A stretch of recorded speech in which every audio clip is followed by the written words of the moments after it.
Akoma Ugo vya zanti. Uti hei. So we should be now man $1 million. Yeah. Crano. You could be called to be investigated by management. Okay. Fact. And the Yakana, and yes, smart. Nani papa governor of Bank of Ghana.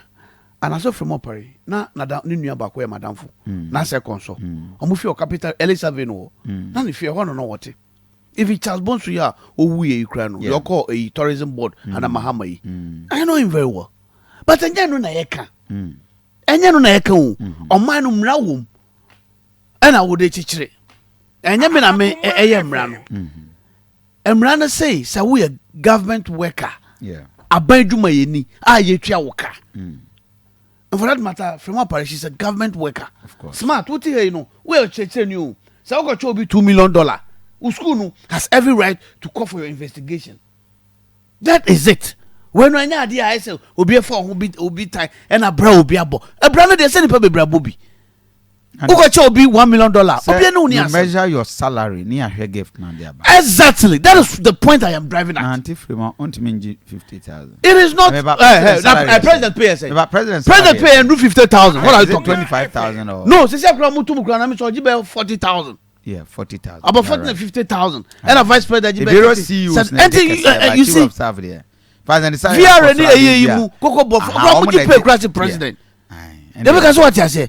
And that is where the discussion. Chief of staff salary cost be about 30,000, 35. Well, chief of staff don't to be any more than the president. It cannot be possible. No pay structure no. And the pay structure no. So what I say, and it's amount for air can and just a bra obiabo. But we are talking about obiaban. Yin na yesika edi twanaka. I di omano ehye ne nsa. And your first nigga what do you know in between a year by address for the by. And then who can a so the question we are asking is, are you on salary and the chair size can answer? Okay. Are you getting my point? And I say there's something we call operational expenditure. Parliament cry be so almost say churches kibia who ya say almost your friend operational expenditure. Is it part of it? Say operational. Say operational expenditure there, and your money sicker and the go to press on. Yeah, that is it. What we operation? Operational expenditure, and then I say your money sicker and the go to press on because we want to make for private salary and found goods out to pray with some of you. Canada 1.2 billion, and they charge us for over the birthday, and I add a mini 500 million. I'm away. These are not a yet a dear. Who here say this is Kawi, yeah. So money sicker. They make us what I say.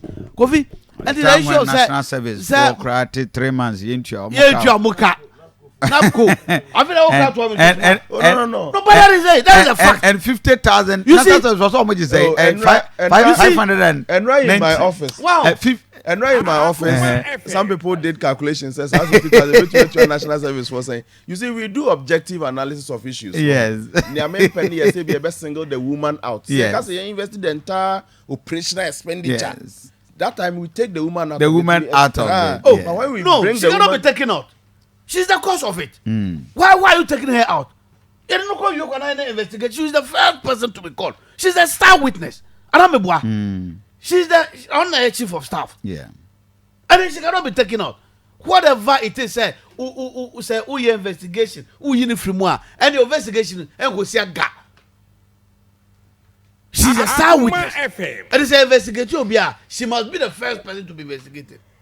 And the master, Najamuti, the Okaka, and a mommy issue statement. Anyway, and no one why issue statement? And you're Nedicasem. At first, as nigga said, 1 mommy 50,000. Upe crowd soon. I was like trying to poker video. What are you talking about? Upa ma papa soon. And then I'm more someone. Also, supposed to go cool, papa. And it's all about Tia. I first as nigga, see that people see that call now, Musunu. Or this also about Tia. Go cool because of 50,000. And then you're someone. Was that Chamon Poa crown? Wow, it's a critical case of a monkey that work bamboo. I don't know. Is that a case? A big car, motor, dear, more chance of Mano Papa. Ye warm. And I said it here. For me, for whatever investigation, it is a state institution or something. I can know, Kofi. Scanner ye Kenya so no. Enye free more pare. The pocket money. How will you know? I know because the salary no yenim. Na so abobo. Why then? Abobo. Okay, so let the investigation commence. So that I'll be proven wrong. Enti who there? Say the salary no abobo. Say smart person you be investigating. But I'm saying that if you want to prove me wrong, mama start investigation and say okay, oba wabwa sika no say na we yi. Akoma efe. Say we kwa akase and we yi ebiama adwasafo and we yi 1.2 billion adwasafo and we yi 500 million ama aforces nega. Near the lessee. Let the committee start it way. Na hwe de ne ho ba chi no. So I'll be proving wrong. Wow. The national service there. 3 months. Na me na menka we say me na menka we. Na say yaka mo say ye. E na de menka omutu. You ati ni jawo no. E nim say decision fa. Baby I menka jo asem ncho. Say Bon Mali say he who lives it feels it. Na say petrol e kwa ye ya Santasio say for driver for no. Omutu wa na omo ye. You mo na omo ye break the 8 break the. You mo na omo dey be buy. Now omo shisho mo omo menka. Akoma efe. Omo menka. E shisho mo. It is not a joke. You can't say now. And I'm say, and this is for propaganda. Propaganda, right? Sa propaganda way. I can't Bawumia no too. One of them you can do all propaganda with the economy, but the fuel price and the exchange rate will shut you up. Bawumia are shutting up. You see, it is not funny. On my head, you can't see boy, and I'm with a mamma for, and I wait, and I wait, and that's what I can. Some of them Monica, Munano, you're too moon. Say nyana etim. It will interest you to know say anything be crowd economy we mu. Akoma efe. Oh yeah. Enti wona wo tifia, wo fafo na wo frɛ na wo kaka kansam no. Wona ye ka bia ma wo. Say economy no be ye se na be ya wo ordinary person no be benefit. Could it have been better if not the MPP? It would have been better. DODOVI. Look, DODOVI. DODOVI. Let me tell you something. NDC neteswa could it have been better than the It would have been better because NDC was a new half of where ye kumui. Say we are second him. And we are seeing a Everyone say could have been worse. Tie. Na exchange rate near saying. That's it to dollar na saying. And na saying. NDC neteswa no more experiencing all the shocks. Me say e dey shock. The COVID, the Unima, tie, Unima, tie dem make. Unima me catch you. Ukraine say when you say BC da. 2014, Russia took over Crimea. Oh, but listen, okay. Master, I'm telling you something. On our oil price, you say. What was the percentage increment? Okay. Smart. 2014, Russia take over Crimea. No, so what happened was that. What happened was there? No, I mean, Russia take over Crimea. Russia has never taken over Crimea. Master. On taking over the other one, the loose whatever. Yeah. There are two. They were fighting. What happened was that you see, so Russia take over and and they Queen see it. 2014. 2014. Yeah. On this scale, if you want to put it that way. Anyway, okay. it happened under John Mahama. The people of Crimea themselves. Yeah, and the sorry TI said we are a republic and we want independence. Absolutely. And they were backed by the Russians. Whatever it is. It's not any miensa any determine. Miensa back with external factor. If I say a war na ekoso no. And the grano a barrel of crude oil and sorry na. Is there what about one Akoma efe. Oh. About $98. And it be a swat, but as at no na it's not you got echo 136 and I tell about 110. $98. Oh, okay. About $98. Massa. Na uno Jomama or na yento oil more than $100 a barrel. Echo could do that. Could do sir. Now we talk fuel say. And the mobile data we are no free more. Two internal factors. Exchange rate. Yeah. And the dollar I say 8 cities selling. Massa. Now dear what be 4 we work as a baby sa 4.7 or 4.27. I feel I can't musi there. The bia we won lecture. Udu ya ne sukra na uchwe dem say so ni economics. Why do you know? Anya Bawumia. Wow. Anya we na we do ni economics you are watching. Wow. Udu ya ne sukra na uchwe economics. Bawumia na uchwe economics. Dr. Bawumia do ya ne sukra na uchwe economics. Udu toba na uchwe. Can you imagine? Udu drinking sport apotesiba na uchwe economics. DODOVI, can we be serious? Zimbabwe Wo se wo de ye hu su nipa da wo na wo kɔgye ɔmo economy no wo kasa wo de head of economic management president mo timi nka no correct say Bawumia ni ni MPP aban and they are mismanaging the maybe economy na do ene no don't attribute to any external factors na maybe ba wo say Akoma FM you see there or say government Professor Stephen Adai or say government should cut down the government fa bin ka ho Adai omo fa bin ka ho Adai they should do more. They should do more. They should do more. They should import more V8 and more Lexus. I'm over being count. Private jet, no president. Uncle High say, I want to say, I call $18,000 an hour. Uncle $25,000 an hour there. You see, you can win now from beginning. They way. I bet me a brassy. I'm on mine no sickers. Atui. I am playing the day. I take a consumption. Now you are realizing it. Say, Diana, I can answer home. Coffee. For us, my key. Taxes are a wasum, a toss to do. My cousin, Akoma FM. no, yes, tax about 12 of them. 12, 14. Yes, pollution tax. Yeah, I buy the buy 7 yansa be pollution tax. And I dear, in Nan. But you ye be a fish. Naka for no bono, abafo. Yaka, Muslim was it. And this is where man before. And I'm dear, and I'm minor be in a year. And I add a yamuya. Maza. Enye nipa ba ko nanane abrowa wo ye nyina na ye tim ati better radio so na ba policy no enko yie ye tie kire na ye ka na se mo se mo de mo ntia se a ye nyina ye tim santase wa mutu ho ise so ho nyina ho MPP fo na ye to abamo mo ho NDC fo ye ni si to se bi amoamo na ye MP wo and is a color some of the movies are manual sandra Michelle girl be I say Robin said maja chembe be meeting woman and I'm say kawa remember and I'm say kawa ya monyi wo mbu me say tawa na jare show every before person mo ba so mo say monyi wo na we say driba ukobo bi mu a wo ye ka asem wo beti o ma kufa na no afọ mo ho saa te say de oni bibia ya ama e na do de e ado prema e na wo ye ne prema sama kire mo no Omba we Kofi Asante sa wo kan krepa bebe omma we akodu enei teacher for osu nurse for osu teacher trotro driver for osu uber for osu in drive for osu national service for osu hwan napco for osu aden but said they were crying before and then this you on hot skin and you don't talk about me I can say Ghanaians are suffering teachers are suffering suffering so say cry there beyond crying una we lecture beyond crying weeping wailing do and na the nipa wailing and na ya kan sample yeah bobna ya charge adwo bi mana mebo and na kana for bobna pa na ya bo wow that is a situation it will shock you to know say enrechi me could be say iron rod 1 ton. Can you guess the price? This is 16 mm. But not a year 4,200. A jumpo call 5,700. Within 48 hours, a call 2,000. A call 6,200. So now go ask. It's almost 7,000. 1 ton of iron rod. Go ask now iron rod. Mama pay 2016. Then a year 2,000.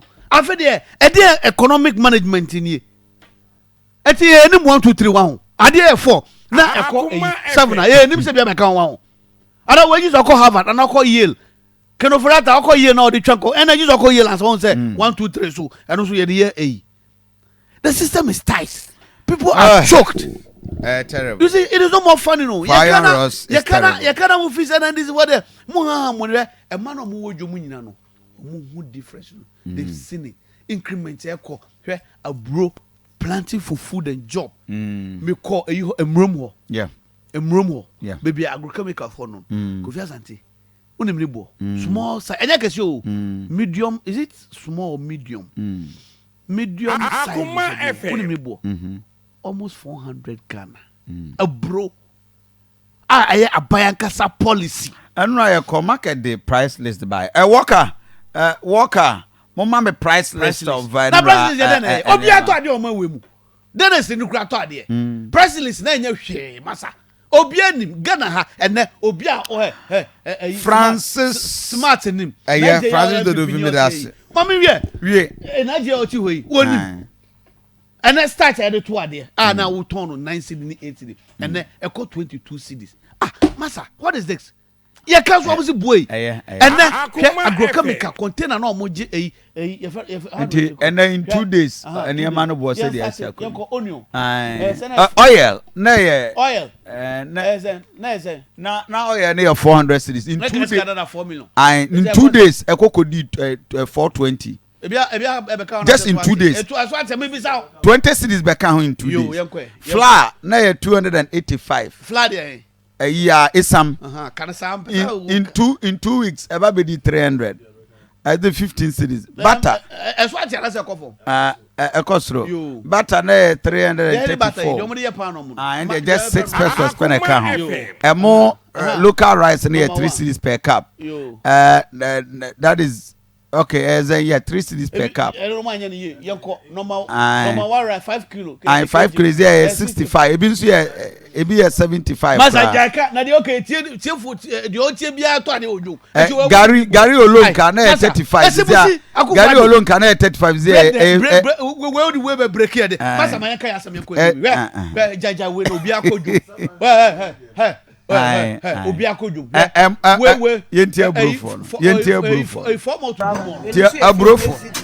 To enu komu 5 ana bottom say 5 million and a half no say 2.5 somewhere last year na moton bro say near to 3.5 that is bottom to now we 35 na moton ulun kan say 7 cities Akoma FM 87.9 money kwa yenya bi yatum enu nti na ama na basa no ti ekwa ne yenya bi a nka ye mfa anye sa na lolo fe ne so boa ye de first no mo fa bottom mo di 15 cities kesi omo for omo 20 cedis de obeshe nso beje obetopoto na abobo ya nso na adekwa akura na se ekokofa edeba nti amane boa ye de yekofa no kuma ubodo ma ase na bi won so yekosunyan na ekofa na ebula ha ba nso 50 cedis na no so ya share da ho anet ebula ha ba mo sa to ebula ha ba so to 50 cedis ebula ha ba 50 cedis mo de den eno mo de bodo kono no kan do kono no eno mo de bo se do kono first number no 1 cd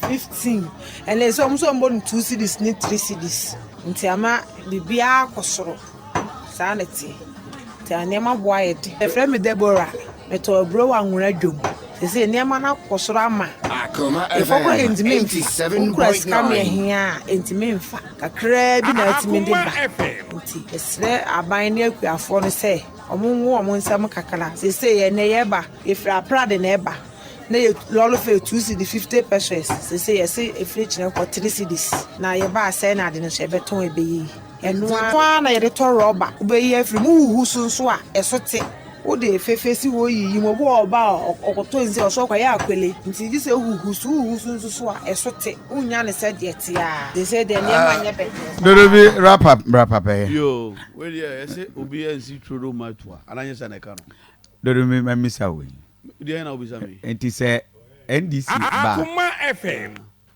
Iron Ross ebo eso beti enko hwehwe ti said ye hu na aha enko hwehwe okay medas aye mama ko me be uni masemo asi me fifi ameba Casper Akoma FM 87.9 obi aso na air condition ya eno nim de me hu ye about 20 cars obia glass wo form no pay first na sa no pa de air condition ya de na se me na wo kan na ara we de na obi dia obi ti de kam aso na air condition obi za de na no pa air condition I tell you that first no you see na na jebra mamitiu Brakofi mamitiu Brakofi medase na